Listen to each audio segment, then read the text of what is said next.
네, 영화가 기쁜 마음으로 볼 수 있는 영화는 아니죠. 그런데 할 이야기는 참 많은 것 같습니다. 오늘따라 어제랑 좀 분위기가 좀 다른데요. 앞면에 계셨던 이제 일련 영화 팬들 분들은 어느 순간 이제 거리를 두고 뒤로 가시고 또 새로우신 분들이 또 앞면에 나오셨네요. 피할 수 없습니다. 여러분들도 같이 한번 이야기 나눠보면 좋을 것 같고요. 플랜치 15 같은 경우에도 작년에 굉장히 화제가 됐죠. 영화를 본 사람은 적었습니다. 왜 화제가 됐냐면은 우리 웹상에서 이 포스터가 굉장히 여러모로 화제가 됐기 때문에 그렇습니다. 원래 일반 포스터랑 전혀 다르죠. 하지만 배급사에서 이 포인트를 찌르는 마치 관공서에서 발표한 것 같은 우리 동사무소 행정복지센터 앞에 붙어있을 것만 같은 포스터를 뿌렸기 때문입니다. 사람들에 따라서는 저게 너무 리얼해서 정말 영어 포스터가 아니라 정말 정부 정책인 줄 알았다는 사람도 많았어요. 그리고 왠지 우리 정부는 그랬을 것 같았거든요. 네. 왜냐면 일본에서도 그랬습니다. 일본에서 이 영화가 왜 나왔을까요? 굉장히 사람들한테 그렇게 찌르는 부분이 있었기 때문에 그런 것 같습니다. 자, 우리 반가운 얼굴 전찬일 위원장님 말씀을 들어보도록 하겠습니다. 네, 반갑습니다. 어제에 이어서 다시.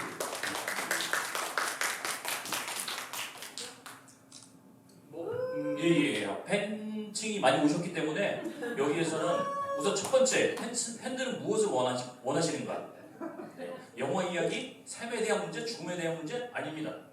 우리 전찬일 위원장님의 개인적인 이야기 그런 부분에 대해서 상당히 관심이 많은 것 같습니다. 괜히 과장이나 강요하지 마시고. 지금 플랜치 15는 제가 이제 제 별칭이 칸차들이잖아요. 네. 제 매부쇼 시네마의 지옥을 통해서 저를 보신 분은 이제 제가 왜 칸차들인지 아시는데 세계 최고 영화제라는 칸 영화제에 올해는 못 갔습니다만은 1997년부터 작년까지 중간에 한 5번은 빠졌습니다만 총 23번을 다녀오면서 그 남들은 한 번 가기 쉽지 않다는 그 영화제를 23번 다녀왔다는 거를 좀 내세워야 되겠다. 왜? 평론가로서 30몇 년을 살아왔는데 내세울 게 뭐 그것밖에 없구나. 그러면서 이제 재작년에 제가 그 서울의 봄 개봉 때 맞춰서 칸찬이라는 이름을 내세웠고 이제 그 영화가 개봉될 때 전두환과 같은 성씨인 게 너무 괴롭다. 그래서 이제 칸찬으로 바꾼 건데 두 가지 이유에서 바꾼 겁니다. 근데 올해 칸을 못 갔습니다. 그래서 내년에 만약에 가게 되면 칸찬은 유지되겠지만은 내년에 가게 되시면 칸찬을 계속 쓸 거고 근데 이제 제가 탐 크루즈를 워낙 좋아하다 보니까 최욱이 갑자기 탐찬일로 바꿔가지고 지금은 이제 칸찬일, 탐찬일, 그 다음에 지난번에 한번 오줌을 지린다는 얘기를 했더니 쌍찬일까지 해가지고 굉장히 여러 가지 지금 찬이 동원되는데 하여튼 집중적으로 칸찬일로 쓰고 있습니다. 제가 진행하고 있는 칸찬일의 시네킥이라는 유튜브도 있기 때문에 미리 광고를 한번 여러분께서 앞으로 오늘 이후로 그 칸찬일의 시네킥도 좀 응원해 주시면 감사하겠다.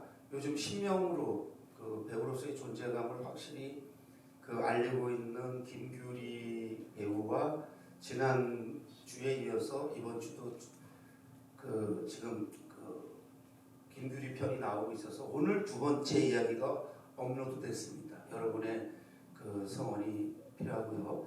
이 영화는 뭐 일본이 아니더라도 어디서나 벌어질 수 있는 뭐 그 미래의 이야기를 조금 앞질러서 일본이 만들었는데 사실 우리가 이제 하늘 관계가 워낙 좋을 때도 있고 좋지 않을 때도 있는데 그 지난 정권에는 과도하게 좋았죠. 그것은 일방적으로 좋았던 겁니다. 왜냐하면은 그 김태호라는 안보실제 1차장이 있었습니다. 지금은 아닌데 그 김태호 그 안보 1차장이 일본의 그 유명한 그 나카무라 야스히로 그 전 총리 아마 제가 알기로 일본의 그 총리 중에 그 최근에 이제 그 아베 신조 이전에 가장 유명한 그 총리가 나카무라 야스히로 아니었나 싶은데 일본에는 나카소네 그 나카무라 그 나카소네 나카무라가 아니고 나카소네 야스히로인데 나카소네 상이라고 있습니다. 나카소네 상. 그러니까 일본 그 외교에 도움을 준 사람한테 주는 건데 한국인 중에 총 3명이 그 나카소네상을 받았는데 가장 마지막에 받은 사람이 그 김태우입니다. 2009년에. 그 1회 때 받은 사람이 현 주일 한국 대사고요. 제가 왜 이 말씀을 드리냐면 그런 상을 받은 사람이 그 대통령실에 있으면서 윤석열 전 대통령을 다 좌지우지했던 거예요. 그러니까 지난 정권의 일본 한일 간의 관계라는 것은 일반적인 의미에서 정말 정상적으로 양국 간의 친밀한 관계에서 서로에게 도움이 되는 이게 아니고 그냥 친일적 사실은 우리가 친일이라는 용어를 오해하시면 안 됩니다.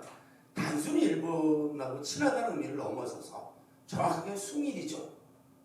이 통영에 와서 이렇게 정치적 발언을 하는 것이 좀 부담스러울 수도 있지만 저는 뭐 그런 거 눈치 그 신경 안 쓰고 막 말하는 사람인데 뭐라 그러는 것이 아니고 그거는 굉장히 문제가 있었던 거죠. 일본을 존중하고 일본을 좋아하는 것과 일본을 숭상하면서 한국을 폄훼하고 한국을 모독하고 그랬던 그 노선이 지난 정권의 노선이었다면은 앞으로는 진정한 의미의 양국 간에 서로 쌍방의 어떤 좋은 대등한 관계가 지속될 수 있기를 바라면서 제가 이 영화를 볼 때마다 지금 몇 차례거든요.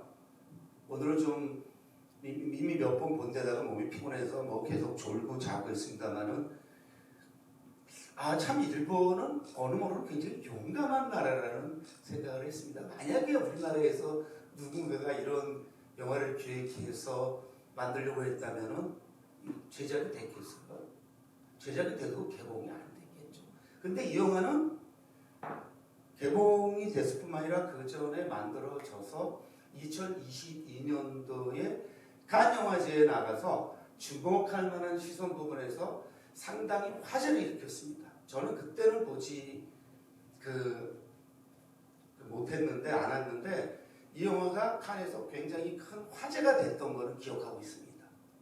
그리고 이 영화가 이 감독의 하야카 치에 감독의 그 장편 데뷔작이었고 장편 데뷔작으로 칸에 주목할 만한 시선에 출품됐기 때문에 그 부문 불문하고 최우수 신인 감독들 간에 서로 장을 겨루는 그 부문에서 황금 카메라상 최우수 신인 감독상 부문이죠. 황금 카메라상 우리가 그 칸의 최고상을 황금 종려상이라고 그러는데 황금 카메라상에서 그 특별 언급되는 그래서 이 영화로 아주 충분한 주목을 끌었고 그 결과로 올해 2번째 영화로 르누아르라는 영예로 칸 영화제 경제 부문에 갔습니다.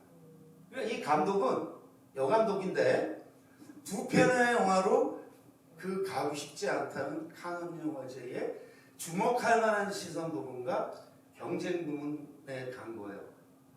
지금 한국 영화, 그러니까 일본 영화에서 전 세계적으로 가장 유명한 감독이 누구예요? 고레다 히로카즈죠? 여러분들은 브로커로 알고 계시고 어느 가족으로 2018년 칸 영화제 황금 종려상을 받았던 그 감독. 그렇죠? 그 다음이 누구죠? 그 다음에 이제 드라이브 마이 카, 우연과 상상 등을 통해서 그 칸에서 받고 아카데미에서 받고 베를린에서 받고 있는 그래서 갑자기 저도 영화만 기억나는데요. 드라이브 마이 카 한번 제가 워낙 지금 최고로 여기는 감독인데 좀 이따 말씀드릴게요. 이렇게 헷가닥해요. 나이가 이제 조금 들다 보니까 그 감독인데 제가 볼 때 여러분이 앞으로 이 감독의 이름 하야카와 치에를 기억하시면서 그 감독의 장편 데뷔작이 이 영화였고 그 다음에 르누아르로 칸 영화제 황금 종려 그러니까 상은 못 받았지만은 경제 부문에 갔다는 걸 좀 기억하시면서 그 데뷔작으로 이렇게 그 정말 문제적인 영화를 만들어낸 그 감독의 미래에 대해서 좀 더 기억하셔야 되는데 이 정보를 보니까 여기에 고레다 히로카즈 이름이 나옵니다. 이 영화는 고레다 히로카즈 감독이 제작을 맡았던 옴니버스 영화 10년이라는 옴니버스 영화가 있었는데 그 10년 중 한 편이었던 단편 플랜 75를 장편화한 영화라고 합니다. 그래서 이 단편을 장편화해서 칸까지 갔다. 사실 이제 단편은 독립된 장편과는 독립된 어떤 영역일 수 있는데 또 그렇게 연장이 될 수도 있겠죠. 그리고 여기서 이제 우리가 지속가능협의회와 중요한 그 확장, 지속가능성과 확장. 그러니까 사실은 장편은 단편의 확장은 아닙니다. 일반적으로. 그런데 이 단편을 확장시켜서 이렇게 주목할 만한 성과를 냈다는 것에 대해서 우리가 좀 진짜 그 관심을 갖고 지켜봐야 되지 않나 이런 생각을 하고 우리 그 감독도 이 감독을 좀 그런 점에서 또 일본 영화를 좀 참고해야 되지 않느냐 이런 생각을 지금 해보고 있습니다. 그래서 이 영화는 뭐 어제 고양이들의 아파트도 그렇습니다만은 우리 지속가능 그리고 확장이라는 우리 SDG와 연관했을 때 아주 굉장히 그 결정적인 영화로 이제 평가가 될 수 있지 않나 이런 생각을 해봅니다. 물좀 예. 그러면 물을 드시는 동안 잠깐 한번 이야기하고 싶은데요. 저는 어제 상영작하고 오늘 상영작하고 연결고리를 잇는다고 하면은 어제 중요한 키워드 중에 하나는 그거였습니다. 결국 고양이를 인간들이 그 인권을 동물권으로 확장하지 않았을 때는 결국 하게 되는 것은 살처분이거든요. 그리고 가장 간편하니까 그렇죠. 그리고 중요한 키워드 중에 하나가 경제동물이라는 단어입니다. 우리가 동물들을 키울 때 돈이 되니까 하는 거죠. 우리가 먹는 닭이라던가 소라던가 돼지라던가 조금이라도 도움이 되지 않으면 살처분합니다. 거기에는 뭐가 빠져 있냐면은 생명윤리죠. 생명윤리에 대한 고민이 없으면은 비용을 절감할 수 있습니다. 여러분 보험 공식이 있다는 것도 얼핏 들어보셨을 겁니다. 어느 회사에서 지속적으로 사고로 컨베이어 벨트에 끼어서 직원분들이 죽더라도 거기 내는 보험료보다 시설 개선하는 비용이 낮으면은 시설을 개선하지 않는다. 네, 파이트클럽이라는 영화에서도 주인공이 보험조사원이라서 그런 문구가 나오기도 하죠. 그런 것처럼 결국에는 사회가 나이 든 사람들의 효용 가치가 없어지고 생명윤리에 대해서 고민하지 않으면 살처분하는 거죠. 그렇기 때문에 우리가 소중했던 삼촌, 오랫동안 생각해왔고 만나지 못했던 삼촌이 결국에는 안타깝게 스스로 이제 생을 마감하려고 했었을 때 결국에는 어떤 곳으로 가는지 담당 공무원이었던 히로문을 알 수 있었죠. 결국에는 정식, 인간에 대한 존중이 있는 화장터가 아니라 생물 사체를 살처분하는 소각하는 그런 곳에서 시설로 가게 된다는 걸 알기 때문에 자기 삼촌을 들쳐업고 뛸 수밖에 없었습니다. 그런 부분에서도 키워드가 있고요. 우선 내일 보게 될 아침바다 갈매기는에서는 또 중요한 외국인 며느리가 나옵니다. 또 이 영화에서는 외국인 근로자분이 나오죠. 마리아 분이 나온 것처럼 이런 연결고리를 가지고 영화를 서로 이제 사슬을 이어서 보면은 더 재밌을 것 같습니다. 사실 이 영화를 통해서 우리가 이제 관계의 그 중요성에 대해서 다시 한번 이제 환기가 됐을 텐데 예를 들면은 뭐 히로무 같은 경우는 저렇게 만나기 전까지 뭐 삼촌의 존재 자체를 의식하지 않고 살았잖아요. 부모 빼고는 가장 가까운 사이잖아요, 삼촌.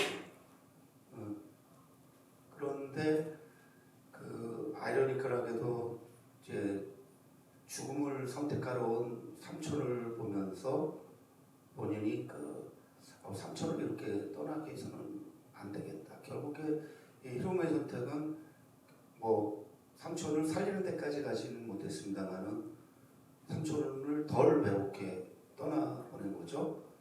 그 다음에 우리 이 주인공 할머니 78세 되신 이 할머니가 죽으려는 선택에서 그 다시 태양을 바라보면서 살기로 결정한 것도, 그러니까 우리가 그 늘 늘공 어공 등등하는 공무원, 어떻게 보면은 그 친구는 그냥 먹고 살기 위해서 직업으로 그런 안내를 한 건데, 그 서로의 그 교류를 통해서, 그 관계를 통해서 또 다른 선택을 이제 하면서 끝내 살아가기로.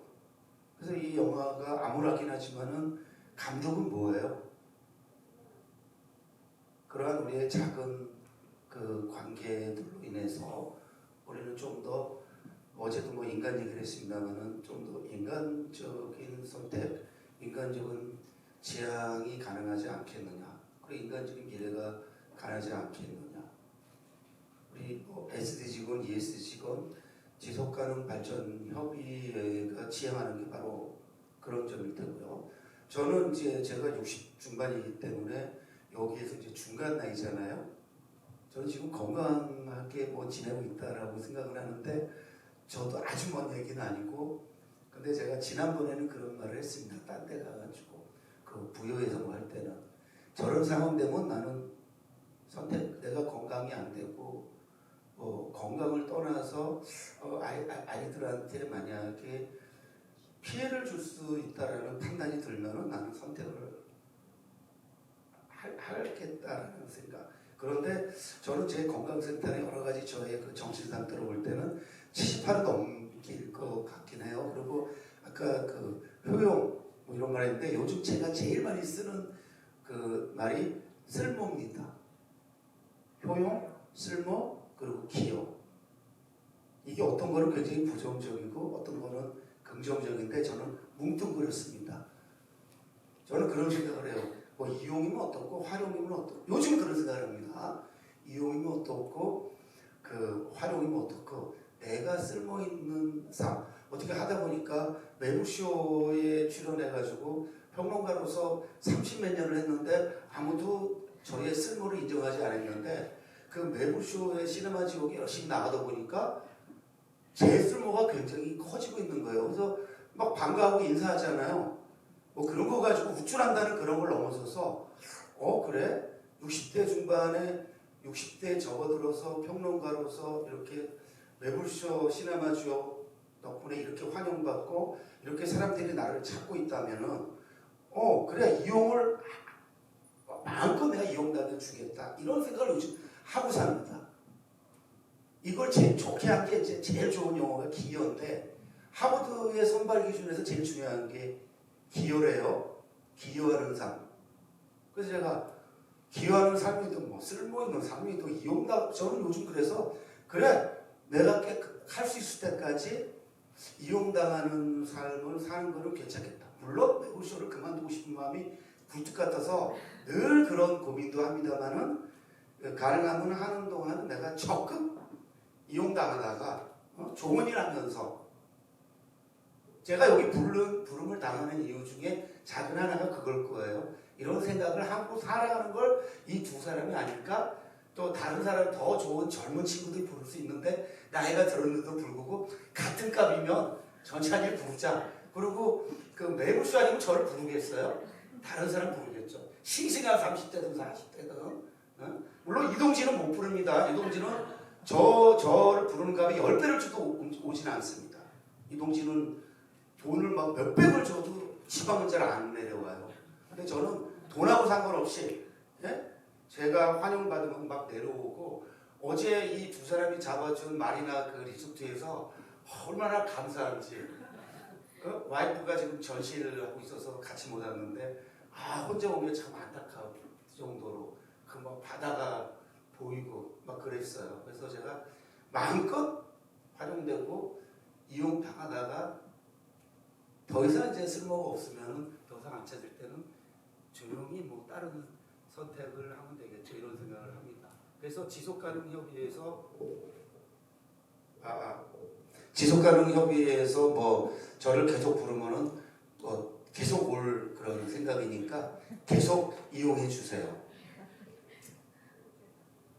그리고 영화 전문가로서, 더 나아가서 영화제 전문가로서 솔직한 말씀을 드리면은 제가 어제 여기 와서 여기 오기 전까지는요 이거 몰랐어요. 이게 제1회 통영 지속가능 영화제 뭐 이런 거 모르고 그냥 온 거예요.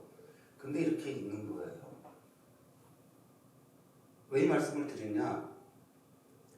저는 부산 영화제도 제 성에 안 차거든요. 제가 부산 영화제 8년 있었습니다만은 다음 주에 부천 국제 프랑스 같은 영화제도 어느 영화제도 마음에 안 듭니다.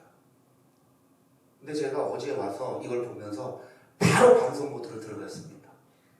이렇게 작고 이렇게 뭐 시체말로 초라해도 이게 영화제가 될 수 있고 이게 굉장히 그리고 함께하는 인원이 몇백 명이 아니고 몇십 명이어도 충분한 의의를 가질 수 있겠구나라는 생각을 어제 여기 와서부터 지금 하고 있습니다. 그래서 이게 뭐냐면은 제가 이들과 함께 지속가능협의회 일을 같이 하면서 제가 지금 변하고 있는 거예요. 부산영화제도 뭐 마음에 안 들던 평론가가 이걸 보면서 그래?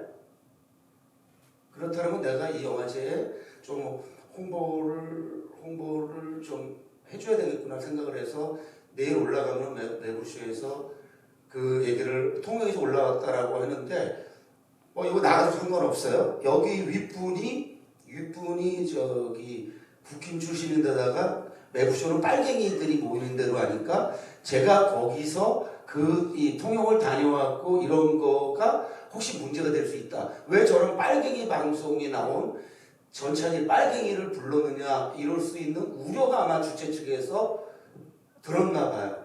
그래서 제가 내일 그 얘기를 안 하기로 했는데 이게 서글퍼요. 얼마나 이게 반지속 가능적 사유고 그래서 제가 한국이 가야 될 길이 정말 멀구나.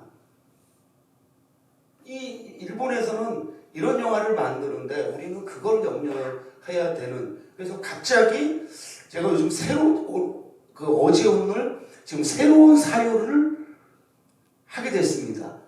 그런 점에서 굉장히 여기 통영에 온 이들이 단순히 뭐 맛있는 거 먹고 뭐 어째 마침대 좋고 그다음에 낮에요. 롯데시네마까지 가서 200 몇십석 관에서 황제 관람을 했어요. 혼자 봤어요. 태어나서 최초의 경험입니다. 제가 코로나 기간 때도 매주 한 번씩 영화관에서 영화를 봤습니다. 왜? 그것이 내가 영화를 지지할 수 있는 내 지지를 실천할 수 있는 기회라는 이유로 저는 영화관을 매주 갔습니다. 그래도 두세 명, 서너 명이 같이 봤어요. 우리가 공식적으로 코로나가 끝난 이 시점에 200 몇십석 그 상영관에서 혼자 황자 관람을 하면서 근데 그 영화가 뭐예요? F1 더 무비예요. 브래드 피트가 나오는. 자, 한국 영화들 힘없는 한국 영화들은 상영관을 확보할 수 없습니다. 근데 제가 혼자 보는 그 영화는 상영관을 1000개 이상 갖고 그러면서 또 다른 이제 사유를 하기 시작했습니다. 도대체 이게 뭘까? 영화 재밌었어요. 그러면서 톰 크루즈보다 브래드 피트를 더 좋아하고 존경해야 되는 게 아닌가 그런 생각을 했습니다. 왜냐하면 F1 더 무비의 주제는 뭐냐면 돈보다 더 중요한 게 있다. 돈이 중요한 것은 아니다. 뭐냐? 도전. 그게 브래드 피트의 제작자 중에 한 명으로서 브래드 피트가 이 영화를 통해서 말하는 거고 이 영화가 브래드 피트가 대표인 플랜 B에서 만든 거더라고요. 근데 제가 오늘 보면서 아까 파이트 클럽 얘기도 나왔는데 브래드 피트 동생 아우에 대한 그 사랑과 애정이 급상승하면서 톰보다 이제 앞으로 브래드 피트 그래서 이제 전 비트로 바꾸던가 브래드 차닐로 바꾸던가 오히려 그래야 되겠다는 생각을 하면서 왜 제가 이런 얘기를 하느냐, 이런 게 다 확장적 사유고 이게 지속가능적 사유지 않을까 이런 생각을 합니다. 저희 진짜 연결은 별걸 다 시키는데, 그리고 제가 태어나서 그 세상의 주의를 제가 혐오하는데 딱 거침없이 붙이는 주의는 관계주의입니다. 혼자 버티는 힘이 필요합니다. 우리 그래서 쇼펜하이머 같은 철학자는 왜 혼자 사는 게 중요하고 고독이 중요한가를 설파하지만, 그렇다고 우리가 관계를 소홀히 해서는 안 되겠죠. 그래서 제가 더불어민주당은 그거 상관없이 제가 더불어라는 용어를 참 좋아합니다. 그리고 함께라는 용어를 굉장히 좋아합니다. 제 그 네이버 메일에 그 아이디가 필름 투게더인기에 그래서입니다. 영화로 더불어인데 사실 저는 필름보다 더 중요한 건 문화예요. 컬처, 문화로. 그래서 스스로를 그 글로컬 컬처 플래닝 커넥터라고 칭하는데, 이건 길기 때문에 그냥 제가 칸차닐이나 또는 그 퍼블릭 오지라퍼의 준말인 PO 퍼블릭 오지라퍼를 편하게 쓰는데, 저는 제가 죽을 때 그 만약에 이제 전차들을 설명하는 라면 두 개를 아이들한테 부탁할 겁니다. 글로컬 컬처 플래닝 커넥터. 문화로 지역과 세계를 연결하고 기획하다 살다 간 사람, 그리고 평생을 오지랖 떨다 간 사람. 그런데 그 오지랖성이 내 성격 때문에 간섭하는 게 좋아서가 아니고, 이 제가 조금 누구한테 이 오지랖을 통해서 만약에 힘을 보태고 기여할 수 있다면, 그래서 퍼블릭 오지랖인데 이 두 가지를 남기고 저는 떠날 건데, 제가 어제와 오늘의 그 통영에서의 이틀로 인해서 이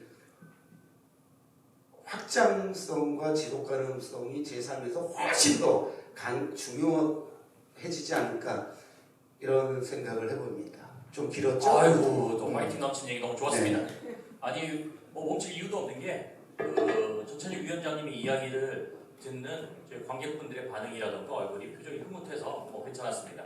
예. 물론 뭐 시간이 약간 길어지니까 각자 개인들의 사정이 있을 수는 있는데요. 일단 뭐 저희는 시간이 여러분이 되신다면 약간 더 해봐도 괜찮을 것 같아요. 왜냐면 영화적인 이야기가 좀 덜 나왔거든요. 그런데 저희 쪽에서 일방적으로 뭐 이런 코드라는